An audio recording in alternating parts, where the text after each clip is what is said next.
আসসালামু আলাইকুম সবাইকে।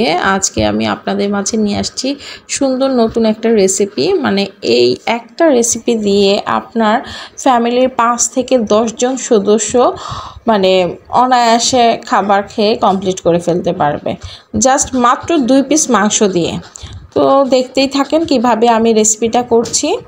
প্রথমে আপনার ভালো করে আপনার আর যা যা উপকরণ আছে সেগুলোকে পরিষ্কার করে কেটে নিয়েছি, আর মাংসটাকে ভালোভাবে নাইফের সাহায্যে থেতো করে নিয়েছি।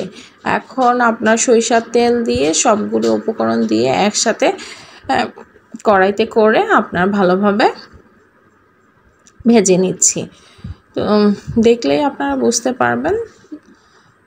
তারপর ঢাকাটা তুলে দেখতেই পাচ্ছেন মোটামুটি ভালোই সেদ্ধ মানে ভাজা হয়ে গেছে, কিন্তু যেহেতু গরুর মাংস সেহেতু আপনার এটাকে একটু সেদ্ধ করতে হবে।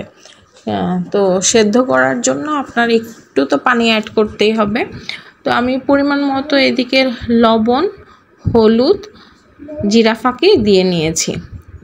জিরা ফাঁকি দিয়ে সুন্দর মতো আপনার এখন আবার একটু নেড়ে চেড়ে নিচ্ছি ভালোভাবে। দেন আমি যেটা করব এখন সেটা হচ্ছে গিয়ে সামান্য পরিমাণে পানি দিয়ে দিব। তো এই তো দিয়ে দিচ্ছি সামান্য পরিমাণে পানি। দেওয়া হয়ে গেছে। এখন আমি আবারও ঢাকা দিয়ে দিব। ঢাকা দিয়ে কিছুক্ষণ সময় পরে আমি চলে আসলাম আবারও। তো আসার পরে দেখতেই পাচ্ছেন ফাইনাল লুক সুন্দর, একদম ভালোভাবে সতে হয়ে গেছে।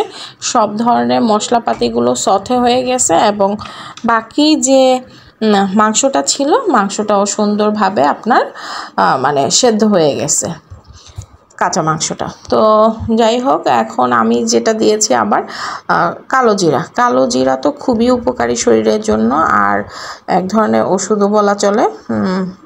তো দেখতেই পাচ্ছেন আপনার সুন্দরভাবে এটাকে আমি আবার একটু নেড়ে চেড়ে নিচ্ছি।